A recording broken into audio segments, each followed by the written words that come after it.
See, Chuck, this is why I find you highly annoying. Okay, Well, because I want to tease something, and you're like, no, oh, no, no, just go ahead and say it. what Say it. did It's you want fine. It's fine. We already got it. And then you're like, I have someone, but I'm gonna keep it to? a secret. Oh, well, He gets one high in the air. Left field. This one's got a chance. And let's go on a cowhide. Joyride. Sound the horn. The RailCats clear the yard. Hello, RailCats fans, and welcome back to the RailCats Talk podcast. He's Chuck Polarek. I'm Kyle Svetich, or should I say, sleep deprived. Don't know what day it is. But I'm doing better than my wife. there you go. Uh, yeah. Stay strong. Stay strong. Yes, I stay strong. And uh, before we get into all of this, this was probably one of those years that like I didn't send out a last minute tweet of like the season being over and thanking a bunch of people and this and that because I just don't have the time. Or I just say I don't have the time. I have the time. I just don't have the energy. And I apologize for that. So I'll just do it now. So the end of the season, I want to thank Chuck for joining the podcast and being a great co-host to the podcast. Thank Uh, you. Kevin. I want to thank. Oh, I thought I was giving my award speech for best co-host of the podcast. First and foremost, I like to thank God, and all of the other people that voted for this. If it wasn't for you guys, I wouldn't be here. And I just looking for inspiring words to share with you all that one day, if you really say your prayers and eat your vitamins, you too could be here one day. Yeah, sure. Um, going off that, bringing it back on track. Obviously, want to thank the Railcats in general, the front office, Joe, uh, Anthony, Taylor, Renee, Noah, Andrew, all of them in reporting for one for the interactions that they've had with us personally. Together or separate here on the podcast, whatever the case may be, and still allowing us to do this, to being engaging, talking about the Railcats, something that we're both passionate about. Uh, Want to thank the city of Gary for keeping the Railcats alive. I mean, obviously, without the city of Gary, you really wouldn't have a baseball stadium. Want to thank the faithful fans that show up to the games, but ultimately, I want to thank those fans who listen to this podcast almost religiously. I think more than Chuck and I listen to this. I mean, we put about this much effort into it, and there are people.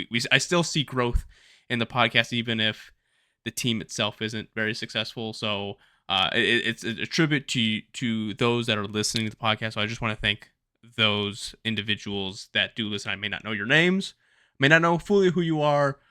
Shout out to the guy in Cleburne that listens to the podcast. That was pretty cool on that front of it. But yeah, overall, just thank you. That's my thank you tweet, Facebook post. I just didn't feel like doing one this year. Yeah, getting to the people that listen to this, we joke all the time that there's three people that listen, and um, I'm not one of them. So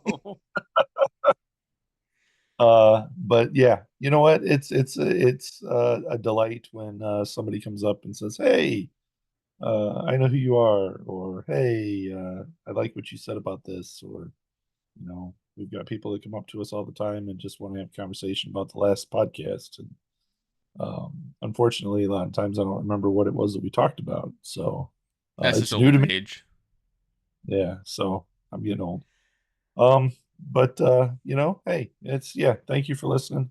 Thank you for giving us something to talk about. Thanks to the team for all the effort that they put in.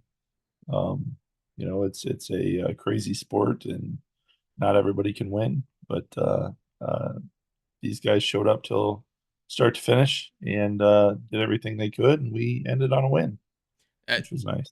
yeah. We did improve from last year 8 games. We ended with 38 and 62. So that's always a positive. We had a managerial change. Lamar Rogers is out. Jeff Isom comes in. Um, Lamar left the season. winning 19 games, losing 44, technically 43, but the Kent Willis one counts against him on that front of it. And then Isom ended the season 19-18 on that front. Both Barron, Radcliffe, and Allgaier did make top 10 plays on ESPN, so that's probably one of the highlights of the season. Record by month. Both of them no longer with the team. Yeah, both no longer with the team. That's always a good one. Record by month. May 6 wins, 14 losses. June 6 wins, 20 losses. July 13 wins, 13 losses. August 12 wins, 15 losses. In September we had one lonely win. This year in attendance was 147,629 average of 3,013, which is a 5,000, almost 6,000 drop from the season prior in 2024.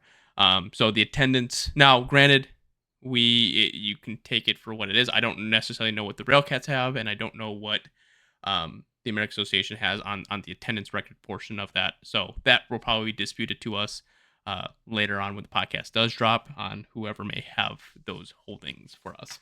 So I'm just going to name the categories that the RailCats were not last in batting average to make this go by a little bit quicker. The rest of the stuff you can kind of figure out yourself.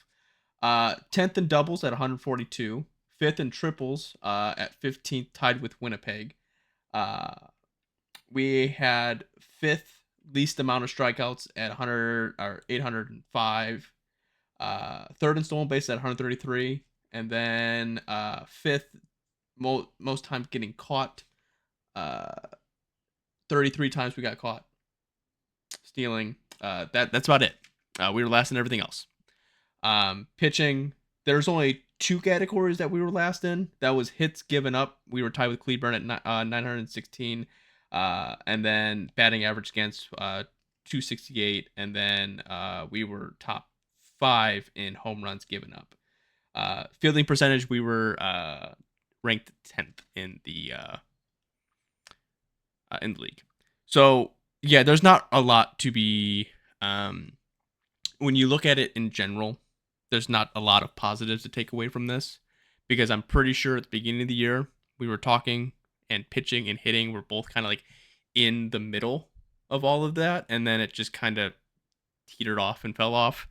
That's just some of the statistics that I have written down. There are more interesting ones that I can pull up, but in my eyes, Chuck, this season to me kind of felt like I was in a fog the entire time. I don't know if I don't know if that was just because obviously worrying about Logan being born and then him being born towards the end of the season, or maybe it's just this year with working the hours that I had worked. But it just there was positives, but there wasn't like when I left. I think it was the last Sunday before the last game of the year. Normally when I leave the Steel Yard, I notice like that last time that I show up at the Steel Yard and I leave, I kind of feel like, oh, dang, I have to wait a whole 200 and something odd. Yep. This year was kind of like I was sad, and I don't know if that was because I had the baby with me, but it was just like I wasn't saddened, but I was just like, okay, I can't wait for next season to kind of start already, because like this season was just kind of like to me. Yeah, for me it was a little different. Normally that last game of the season, I don't want to leave. I stick it out as long as I can. Go outside, hang out at the locker room behind, locker room door, wait for the guys to come out so I can say bye to them. And tell them good luck next, the off season, wherever they're going, blah, blah, blah, safe travels home. And we didn't do any of that this year, which is weird. And I don't know why. Don't know why we didn't do that. So, it was difficult. I did get a chance to say goodbye to a couple of the guys, but it was, I don't know, it was a weird season for me, feeling wise. So Yeah, it's a tough one. I don't know if it was in seasons past. I think the excitement of like I can see where this team can kind of go, and this year was more of like, okay, what kind of season are we going to have, and is everything going to click? And it right off the bat, it just didn't. So I think it just kind of set the tone for the rest of the season. It was just like, all right, now what's going to happen? I just don't. There was excitement, obviously, when you dive deep, and I was hoping to pull up. You probably have that, but I didn't write it down because I figured I could just pull it up on the computer. But they changed it because of the playoffs. But the one run, we were talking about one run games. 27. 27 one run games, right? And we were what? 9 and I believe 9 6 was the 9 would have 18. been the high end. It was either 8 or 9 that we So won. 27% of the season was one One run run close. games. Yep. And then you take 18, 19, 17 to 8, 19 losses of that, and you would have flipped that on your head. We'd be in the playoffs. This would be a different story. Obviously, being on the East, we would have been in the playoffs no matter what. But if we were in the West, there was no chance that we would have ever sniffed there was some excitement at the end. I think after the series Milwaukee with us falling so far, it was just like, all right, well, I guess we got to look forward to Lincoln, and hopefully, we don't be the worst team in the league, and we end up being the worst team in the league again. But a better record. Yeah. I, It was I I look at it this way. We questioned coming into the season what the heck was going on. We didn't see much of an improvement stat wise, player wise, none of that.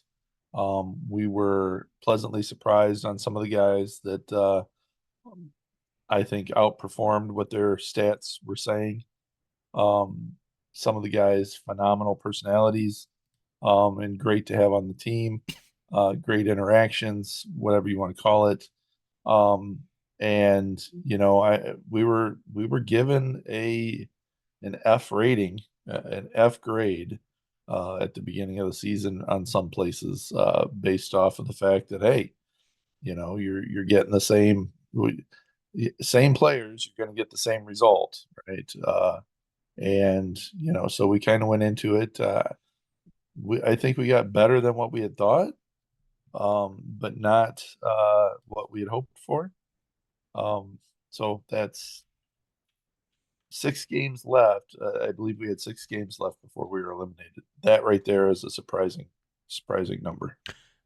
it was to me too, and watching how far Cleburne just started to fall. I mean, they didn't make the playoffs. Like that's just how far they fell. I think that was the biggest We shock to thought me. at the beginning of the season Cleburne was going to be the team to Yeah, beat, right? And you can see in a team like Cleburne how much bad management to me is what did him in was a bad manager.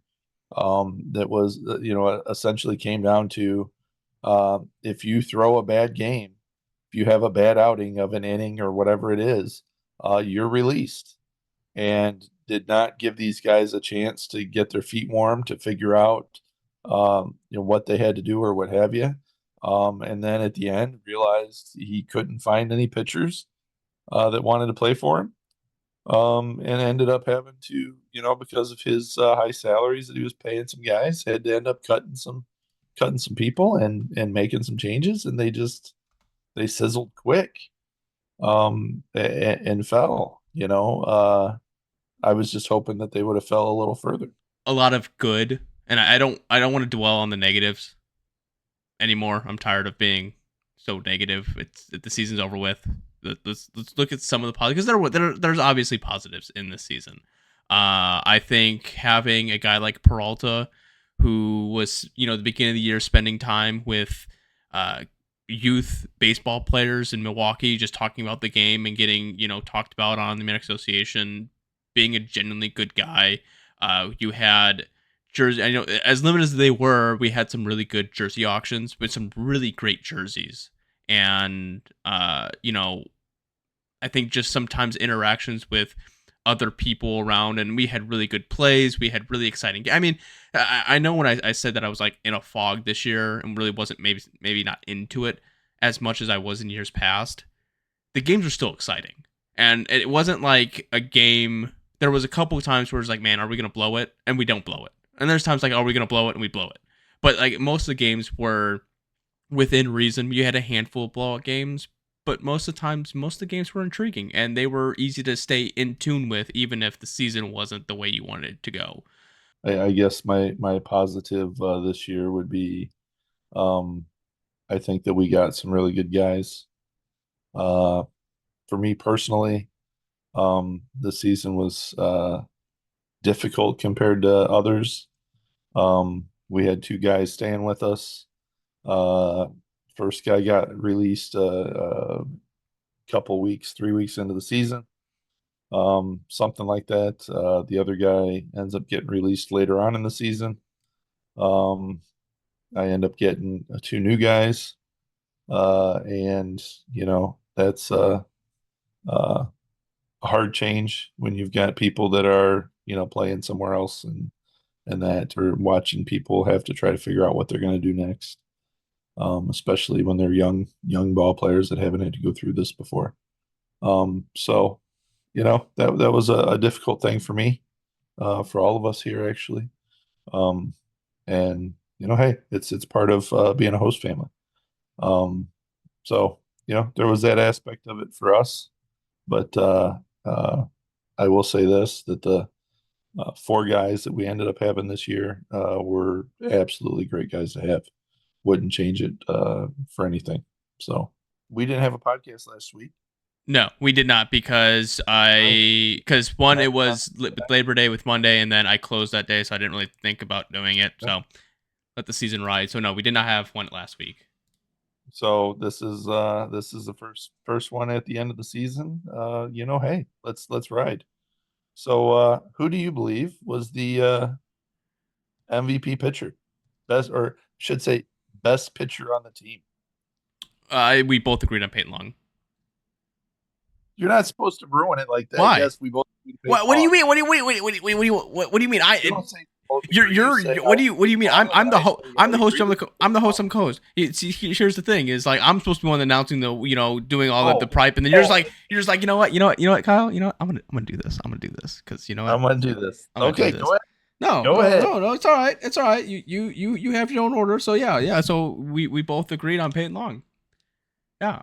Peyton Long. Let's see here, Chuck. Here's the thing: is when we talk about these awards, more or less, this is something I feel that you should be more talking point to. I just did.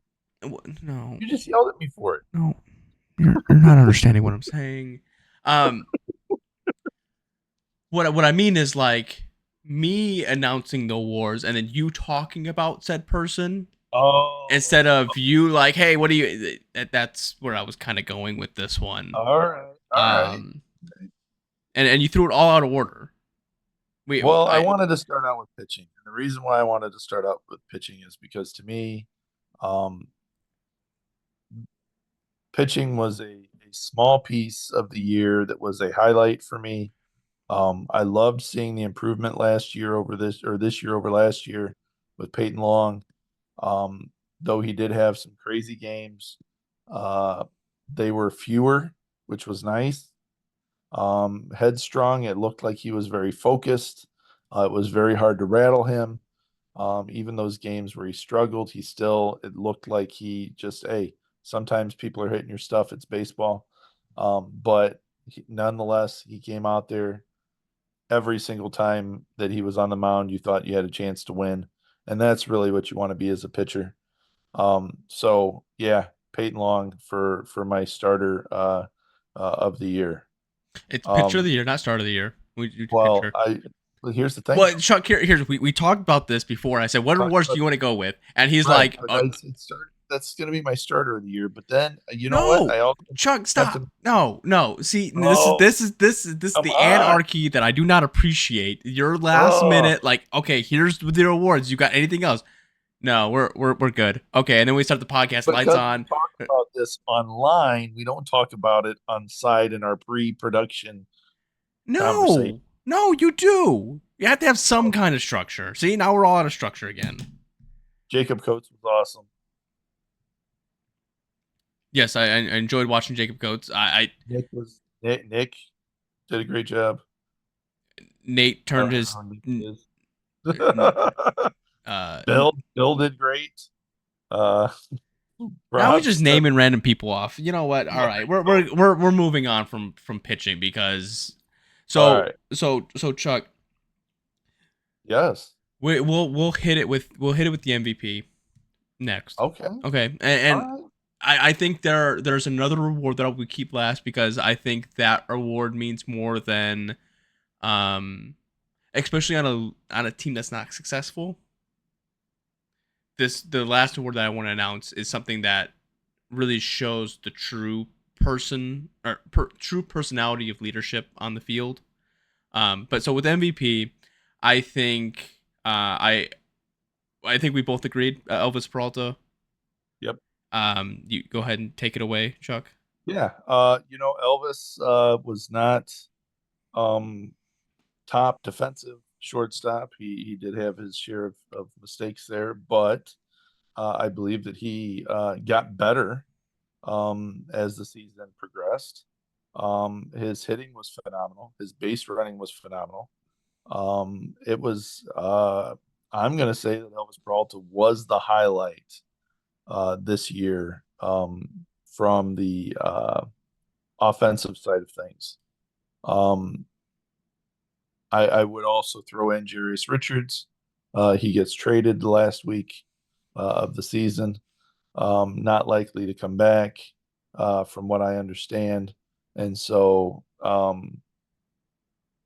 but Elvis kind of superseded that. Even if you have Jarius there, Elvis still, though he didn't have the same amount of stolen bases, he just every time he got on base, you were excited. Every time he was up to bat and there was a runner in position, you were excited. So, yeah. I would say the debate between Jarius and Elvis. Jarius had times where he wasn't quite noticeable, and Uh-huh. Elvis was always seemed to be a factor in the game. Yep. Yep. So I don't think you have some of the wins that you do if you don't have a Peralta on the team. Absolutely. He made more plays. Did he at times have plays that he shouldn't have made and try to make? Yeah, but that's the thing was he gave a crap, and his Yeah. play backed it up. Yeah. Absolutely. Also throw out there that, just about any day that I got there for batting practice or what have you, um, Elvis out there uh, doing, his ground ball routine, just trying to make sure that he was loose, focused, and ready to go. Uh, and it was all the time. So shows the kind of work ethic that he had. And then so front office MVP of the year. I think last year we went with Brandon, and this year we're kind of dueling it up a little bit. We're gonna go with Taylor Campbell and Renee Conley. What? Yeah. Okay. All right. So I think so I, one thing about Taylor real quick. hmm, She is being nominated for the Rose Award, which is a recognition of excellent customer service. I think it's through the whole state of Indiana. I know she's in the top half of that, so I'm not sure when the award necessarily is going to be announced. But her services for, um, her hospitality. Dealing with her all the time. You can stop and have a full blown conversation. She could be running with her head cut off, and if you stop her and say hi to her and have a conversation, she either will respectfully tell you that she's super busy, or she'll stop and have a conversation with you no matter what she's doing. So I think that award's really great on her part. Hopefully she uh, can win it, but being nominated and knowing that's what Gary has in their arsenal is always a good thing, and banking off of her. I'll let you take away with Renee. well, let me make a comment about Taylor.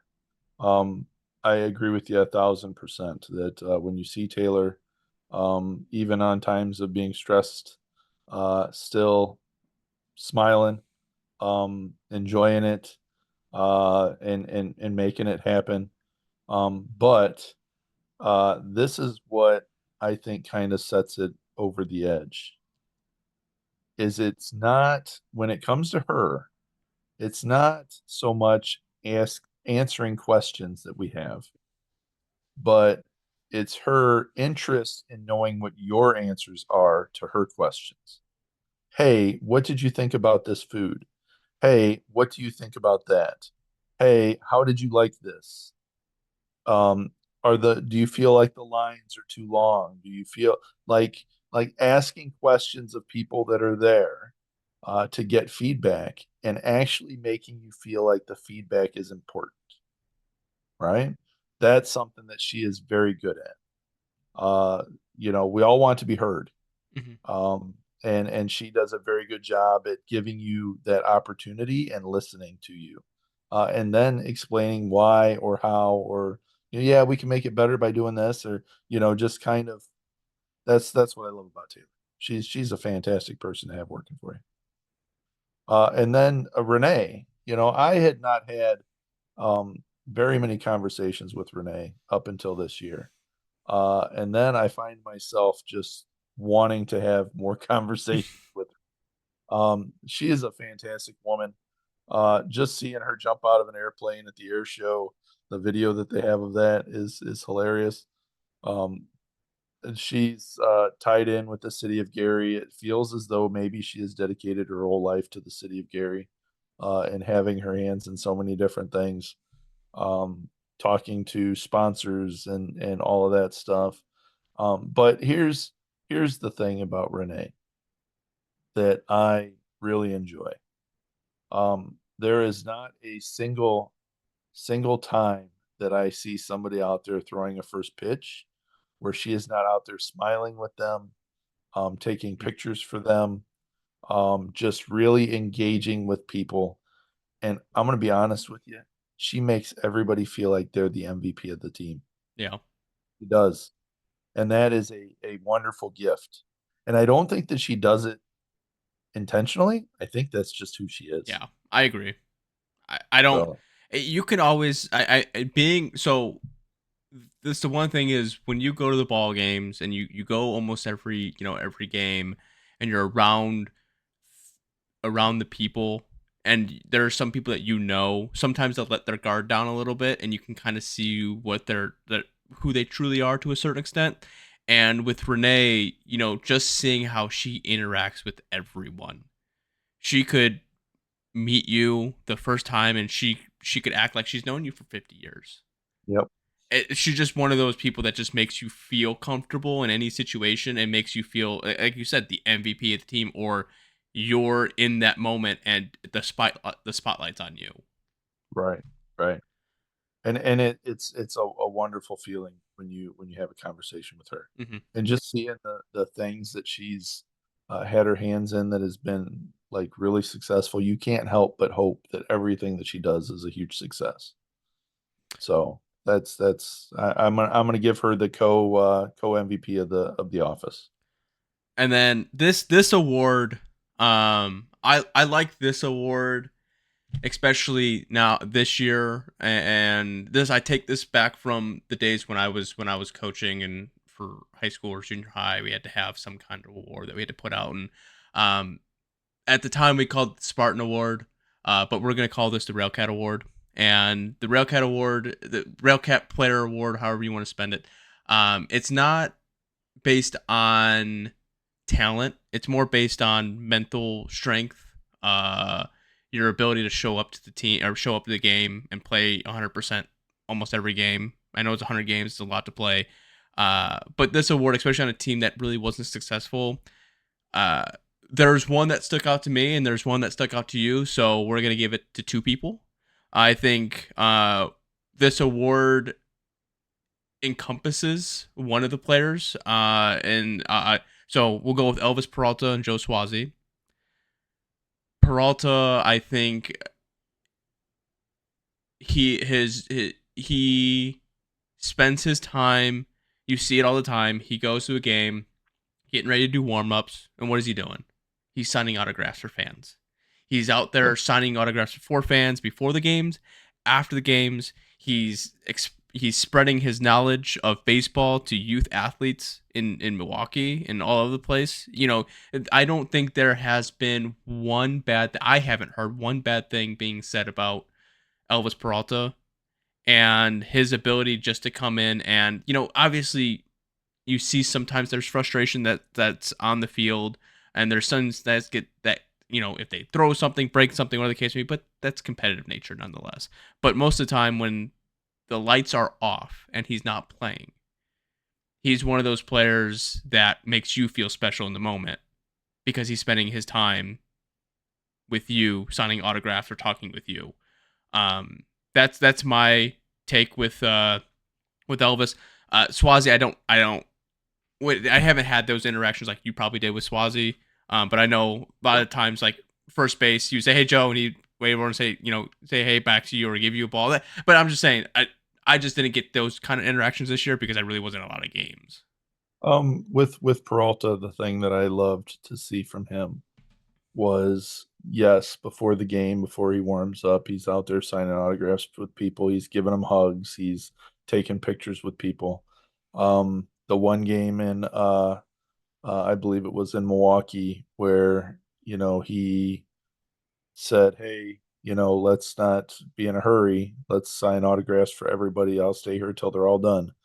And that kind of a thing. But also, after the game, he's the one that's still in his jersey that's up in the stands taking pictures with people, and signing autographs. He's the one before the game that's over at the other dugout talking to fans and coming over to our I even heard that there was he was upstairs in the suites talking to people and stuff. So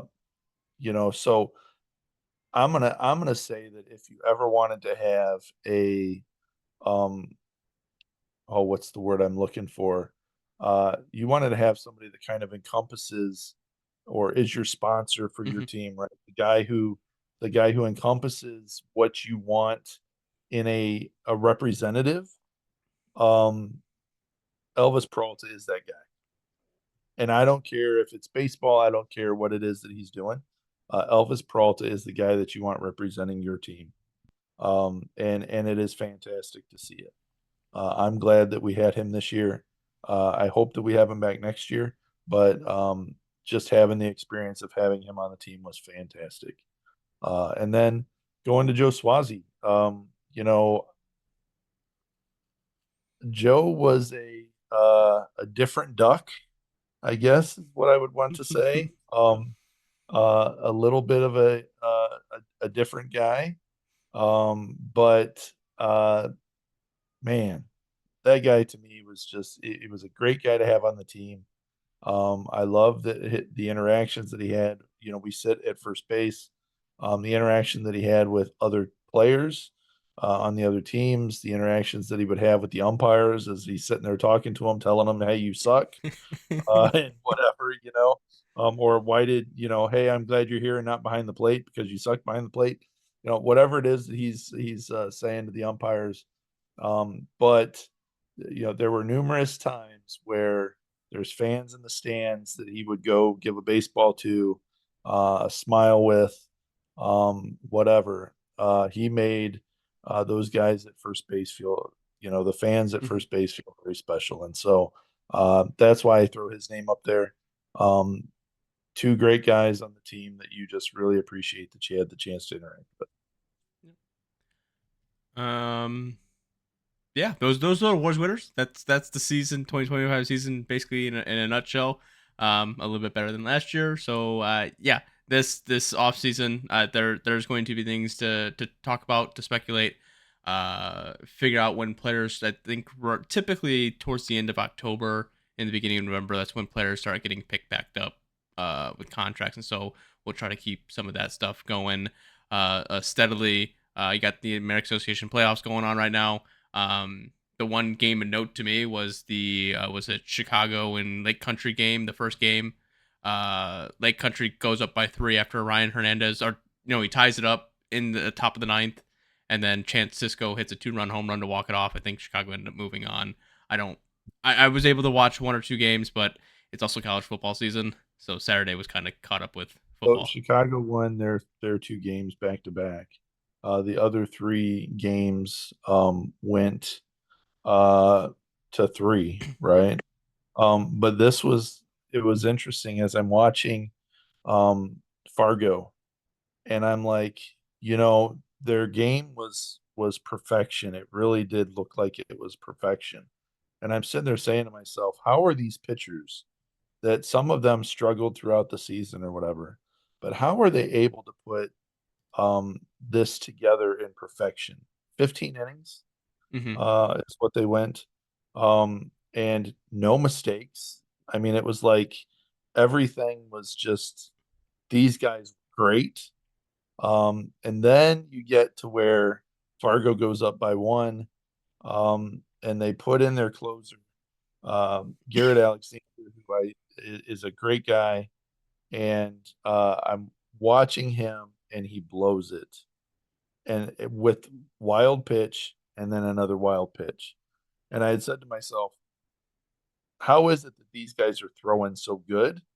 And then you had that glimpse of humanism. They weren't Mm-hmm. superheroes anymore. And 2 wild pitches, and they wind up losing the game. But hey, Fargo comes back and winds up winning in game 3. I thought Milwaukee was going to wind up doing their thing. Milwaukee ends up losing. Sioux City, who had this knockout Mm-hmm. season, gets dropped by Sioux Falls. Yep. So I'm not planning on. I wasn't planning on going to any postseason games this year. Last year I went to quite a few. This year wasn't planning on it. However, I if Sioux Falls makes it through this next round, I will be going to those games, whether they are in Kane County or whatever, because I have got Jabari Henry hits 3 home runs in 1 game. Mm-hmm. I mean, how could you not? I'm a sucker for Sioux Falls, anyways. How could I not root for Sioux Falls? Going forward, obviously we'll be looking to reach out. We already have 1 set of interviews set up that should be coming in the next couple of weeks. We'll probably set up some more and go from there. I don't know if You set up coming up. Are we going to talk about who that is? no. No? No. Well, Well, it should be. the reason I say that is I'm not 100% positive once we do it when I'm gonna get it fully edited and broken That's down. fine. Coming up though. It's fine. You can mention it. Come on. People want to know. All right, fine. You see this beautiful field behind me now. This picture was taken a couple years ago, but this beautiful behind me is still this beautiful, and we are going to be talking to the 2 people that make sure this field looks beautiful every day, and that's Noah Harder and Josh, his assistant. Yeah. So speaking of them, I had a conversation with Noah, and he was talking about being on the podcast, and he's excited to be on here, which to me is kind of weird that people are excited to be Yeah, I on. know. But he's excited. But this is what I said to him. I believe it's his child is due to be born on the 16th, Yes. and the 16th is also the day that they will announce the field of the year. Mm. And so, there is a chance that he winds up getting a double bingo by having a child and field of the year at the same time. I'm not going to hold my breath because I have some of these things are rigged. Okay. And so I'm not going to hold my breath, but I did say this to him. I said, Noah, I'm going to tell you, I've sat here just about every game, and not a single time has that line that I used to see with grass not looked beautiful. Every time that line is looking beautiful. And he says, you know what? That right there is the award that I needed. And So, for those that don't understand, last year Chuck sat on the first base line and nitpicked the crap out of Noah over this. Nitpicked him. You were like, you said the other Noah would never have done this. Right. I did say that many times. And you know what? And you know, we'll get more into it, but just really quick with Noah. This all kind of, we really got to know him really well with Hot Dogs with Santa over the holiday season. He's just a great guy to talk to. He wants to be he listens to the podcast, but he's just a great guy to talk to. I mean, he's another one of those that, like, when we brought Logan the first game, we ran into Noah, and I know it's the game's going on, and he's probably getting ready to go out in the field and rake the field and all that other stuff, and he sat there for 5-10 minutes and just was talking to me about him and about Logan and about, you know, but I'm just saying he's another one of those, like, super busy, right? But I'll have the time for you. And I do have things to nitpick at him about for this season. I do have some things to ask about. Chuck, here's my thing. Now, knowing him now, nitpicking is kind of funny, but not really knowing him and nitpicking at him, that just sounds like an old man, like, get off my lawn kind of deal. No, because you know what? When we sat down at Hot Dogs with the Cats, you know, or Hot Dogs with Santa or whatever it was, when we sat down with him, he had heard that I was nitpicking about that line, and he was interested in fixing the problem. So we fixed the problem this year. It looked fantastic. The everything looked good. Everything looked this year. The field looked fantastic. It did. But again, if the awards come out and for whatever reason, the powers that run the American Association give Lincoln the award again, I may lose a gasket, but that's beside the point. This year was probably one of those years, like, looking at the field, you can kind of tell, like, the field's getting worn down. Even with the old Noah, you can kind of tell the field was getting worn down. This year, I really didn't see a lot of it. I'm gonna. Here's why I think that the voting is rigged. Okay, I'm gonna tell you this.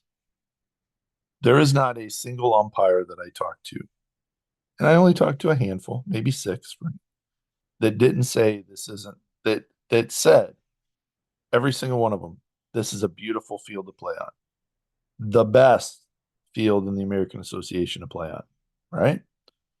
I had players from every single team that I sat down and talked to as they're coming by, guys that I consider myself to be very good friends with, having conversations, and every single one of them, I love playing on this field, best field in the league. Pitcher this year that the first series that we played against him, he wasn't coming out, and I said, what happened? And he goes, we had a rain delay, and I ended up starting the last game, and I'm not going to get to pitch this series, and I'm so mad because I love pitching on this field.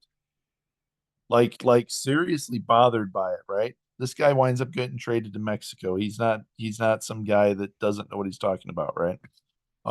So players, we faced Lincoln, the team that we're up against that gets this award handed to them, because I think there's nothing else going on in Lincoln. Okay, they have to give them some sort of a, hey, please stay with us. Players from Lincoln, when I would ask them, hey, would you say this is the best field in the league? And they would look at me, and they looked at me because they knew I want to say yes, but I don't want to get in trouble.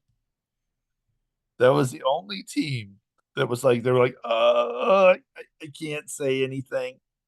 And you're like, okay. So we've got managers, we've got players, we've got umpires. Anybody that has a say, all of them say that this is the field to play on. This is the best field in the league. They don't get the award. Sorry. I think the biggest, so most of the grass besides Chicago, most turfs, and I think Sioux City, that have artificial or that have natural grass are at a college. Right. We don't have a college. We have a city, but we don't have a college. We have basically a 2-man crew, and you have more than 2, but 2 guys really running the show, and they run it pretty damn well. And I think you have to put that stuff into speculation. So again, I don't understand the philosophy behind it. Of you're going to give a best fielder award, and you're not even going to consider the other teams in the ballpark or in the league. It still baffles me. But this year could be a different year, and if not, I think we have a podcast, Strictly Nothing But to explain why we think it's rigged, and we will tag the American Association in it, and they can deal with it when it gets to that Absolutely. point. Absolutely. But it's almost announced that we will have somebody else on the podcast. I'm not going to tell you who that is. We're going to surprise you. See, Chuck, this is why I find you highly annoying. Okay, Well, because I want to tease something, and you're like, no, just go ahead and say it. Say it. It's fine. It's fine. We already got it. And then you're like, I have someone, but I'm going to keep it a secret. Well, I'm not going to tell you who it is. So what's going to happen? I'm going to schedule it. We're going to figure out a time. I'm not going to tell you who it is. And you're not going to be prepared to talk to this person. But they're going to pop up.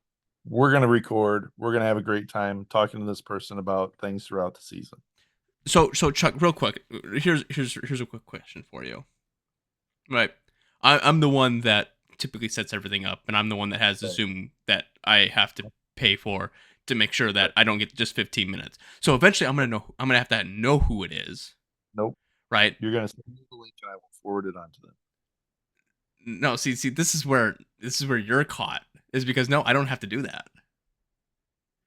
You can just give me the link, or you can give me the person's email address, and I can send them the link, and then I can send you the link. I'll send them the link first, and then you after. No. All right, Ryan, look into it. I'll tell you what. We'll go ahead and say who it is. This guy has been bugging us all season to be on the podcast. He just headed home the other day, and I told him we would make it happen. No, I already know who it is. Keep it on exactly. Down. Yeah, we'll keep it on. I don't know who it is. I know who you're talking about. We'll keep it down. We'll keep it down. That's fine. We'll hold on to that one. Okay. All right. But with that being said, we're almost a full hour into the recording sessions of this one. Me and you will have to discuss it. I don't know if we're gonna do like we did in the off season every week or every other week, or when we get an interview or whatever news goes on. We'll talk that between me and you. But later off in podcast, you guys will know we're on Twitter and Facebook and all that other random jazz. But Chuck, do you have a final out for this podcast? Boy, it was nice being on the Chicago Dogs podcast with Shy Dog Fool this year. It was nice being with the Indie Ball Report guys or whoever they were that we were on with before the season. So this off season, I am looking forward to continuing the role. Let's get some guys on. We've got contacts with some players that have been on the team for a while, or what have you. I hope that we bring back the same coaches. So very, very much so. A lot of exciting stuff. Yeah, I'm looking forward to this off season to just be able to talk baseball with some guys. I agree. So yeah, that's gonna wrap it up for this week's edition of the podcast. I hope you enjoy the rest of your day, rest of your evening, where you watch this, and go Cats. Go Cats. The 0-2. Swing and a miss, strike three. Wrap this one up in green and white.